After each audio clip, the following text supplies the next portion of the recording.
Welcome into Titans Today. I am Tom Downey. We are here to give out some winners and losers from the second preseason game of the season for Tennessee. Part of a very entertaining, for a preseason game, thrilling comeback by Tennessee, a 16-15 win over the Seattle Seahawks. We'll give a lot more winners than losers, I think, which is a positive thing. But I want you guys to grade the Titans overall before we get into today's show. How do you feel that team played overall? A, B, C, D, or F? Let me know in the comments section of today's show. Our first winner didn't actually come from the game itself, but the news of the day. Arden Key had his 6-game suspension apparently overturned, broken by Jeffrey Simmons, and then reported by ESPN, The Athletic, and others. I don't know if I said it on air or if I said it in my head of I wish that sometimes people just admit that they messed up. I take it back. Key won the appeal. So I take it to believe it actually do anything wrong. So my apologies, Arden.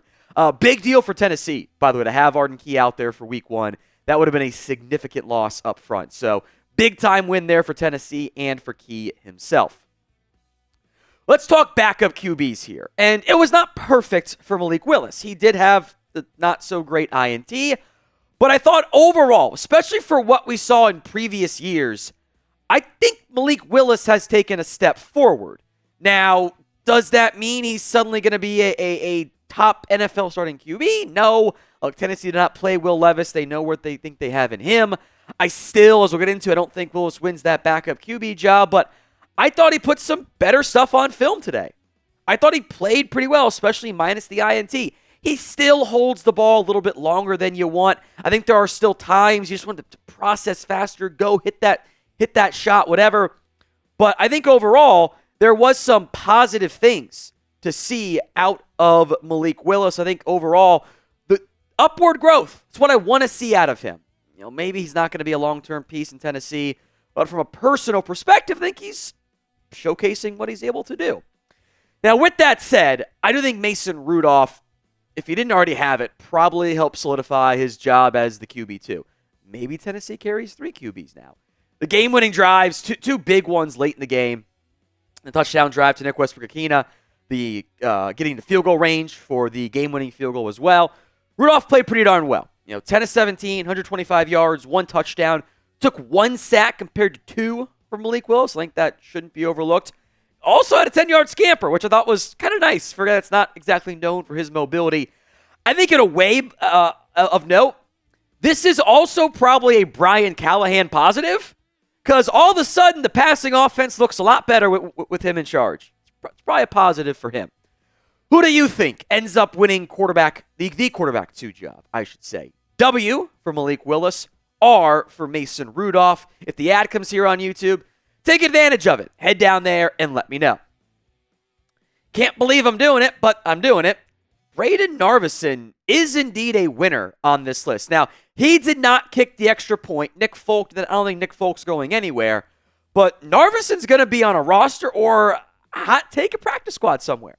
He was good from 21, drilled, as Brian Callahan called it, a big boy kick from 59 yards, 46 yards as well with the game winner. That's awesome for him.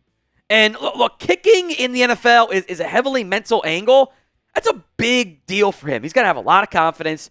There are still teams out there searching for a kicker.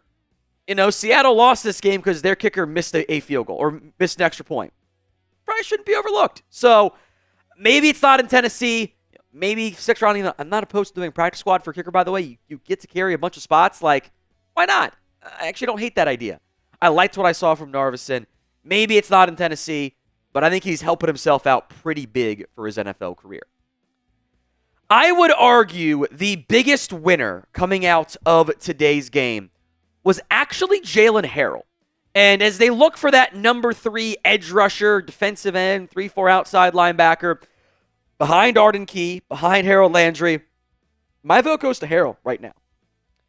3 tackles, 2 sacks, 2 TFLs, a strip sack that Seattle was able to recover. He had 3 pressures and 2 sacks on 10 pass rush snaps. That is a 30% pass or pressure, which is unsustainable. For perspective, I think Micah Parsons led the NFL last year at under 20 or something. Like, it's obviously unsustainable. But Jaylen Harrell looks like a number 3 edge in the NFL. If there were any doubts about his roster spot, he is on it. I would make him my number 3 edge over other players we'll discuss later on in today's show. Today's show is made possible by Prize Picks. They are America's #1 daily fantasy sports app for 5 million active members. The thing I like most about Prize Picks, it is just you against the numbers. You are not having to battle thousands of other players and finish top 2 percentile or whatever. You just pick more than or less than on 2 to 6 player stat projections and watch your winnings roll in. You can win up to 100 times your money on Prize Picks with as little as 4 correct picks. Turn $10 into $1,000. Now, I like the flex play. The payout is lower, but I only got to get 2 out of 3 right, 3 out of 4 right. These are my NFL season-long Prize Picks. I believe in Calvin Ridley. I love the more than 899.5 receiving yards. T. Higgins, who maybe could be a future Titan too. Same stat line there. And Cooper Kupp with Puka Nacua banged up if Kupp stays healthy. Flex play. That way, in case one of those guys with some injury histories goes down, I still feel okay about it. So download the Prize Picks app today and use code CLNS for a first deposit match up to $100. That's code CLNS over at prizepicks.com/CLNS for a first deposit match up to $100. Links in the comments and the description of today's show. Let's go to Jaquan Jackson. Kearis Jackson a bit nicked up. Seems like it'll be a minor injury. Kyle Phillips is still banged up, but he was the team's #1 wide receiver, and in trying to find out who's that backup wide receiver, that receiver 5, receiver 6, whatever, Jackson is I think, earning a possibility there. He can help on special teams. He can help on returns. It was only a 19-yard kick return, but pretty solid 14-yard punt return, by the way. Kyle Phillips is going to keep battling soft tissue injuries. That goes a long way for Jackson to earn his spot on this team's 53-man roster. 2 weeks in a row, by the way, that Chance Campbell has led the Titans in tackles. 8 tackles in this one, including a TFL, by the way. I don't know if he's a great coverage player. He might not ever be a great coverage player. But as you search for guys that can contribute at the back end of your linebacker roster, and I think have special teams upside, only played 7 special team snaps, but still, I think that matters. By the way, James Williams played a ton of special team snaps. Also had a penalty. So I didn't put him on the winners or the losers list. Let's stay positive here. Name a winner for the Titans from week 2 of the NFL preseason. Who impressed you in that game? Drop the player name or names in the comments section. One last winner. I know not everybody loves Nick Westbrook-Akina, but he did have the lone touchdown catch of the game. 2 catches, 20 yards, a score. As Tennessee kind of rounds out this wide receiver room, assuming Hopkins doesn't miss a ton of time, and Traylon Burks is going to be on the roster, and Tyler Boyd is a bit nicked up, and obviously Calvin Ridley, I still think he's receiver 5. I still think he's going to find his way onto the roster. He does all the little things that coaching staffs love. So it's not the flashiest game, but he keeps finding a way onto the 53. We are getting closer and closer to 9,500 subscribers here on Titans Today. Hit that sub button, youtube.com/Titans Today for more free Titans videos. In life, there are losers. We must accept it. I'm going to go with Hassan Haskins here. Not that Tennessee ran the ball super great in this game, which was probably more similar to the offensive line. Haskins had 5 carries for 13 yards, a long of 5. That's a 2.6 average. Now, look, the offensive line, I don't think really did a great job either, but not like he was making a bunch of big plays happen either. There were some decent yards after contact, but a lot of that was more falling forward than anything. Even with 11 yards after contact, 2.2 still isn't a very good average from that angle. All right, Jalen Duncan is next up here, part of a semi-lengthy offensive line conversation for Tennessee. Look, Duncan coming out of Maryland, we knew he was a raw prospect. He wasn't good. 1 sack allowed, 3 hurries, a 57.2 run blocking grade for Duncan. Nicholas Petit-Frere did not play in today's game, or I should say yesterday's game, which I think is a pretty clear indication that, hey, it's going to be his job because Duncan played right tackle week 1, moved over to left tackle in week 2, and it got worse. which is not a good sign. He, by the way, also had a penalty in this game. He had 28 snaps. Got beat 4 times in pass protection on your 16 snaps. Every 4th play you're getting beat. That is unacceptable for an offensive lineman. I want you guys to name a Titans preseason loser for week 2. It is okay to be negative. That has to be sometimes.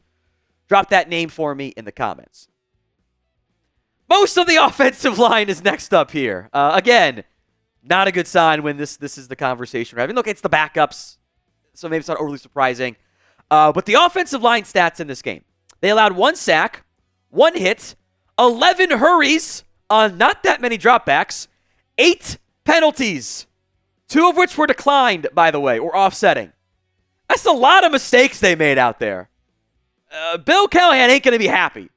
So you had a lot of, Andrew Rupich allowed 3 pressures and had 2 penalties. Okay. Lachavious Simmons, actually, I thought played kind of decently. Cole Spencer had a penalty. Leroy Watson had a penalty. Jalen Duncan had a penalty. John Njoku had a penalty. Jerron Christian had a penalty. Like, come on, guys.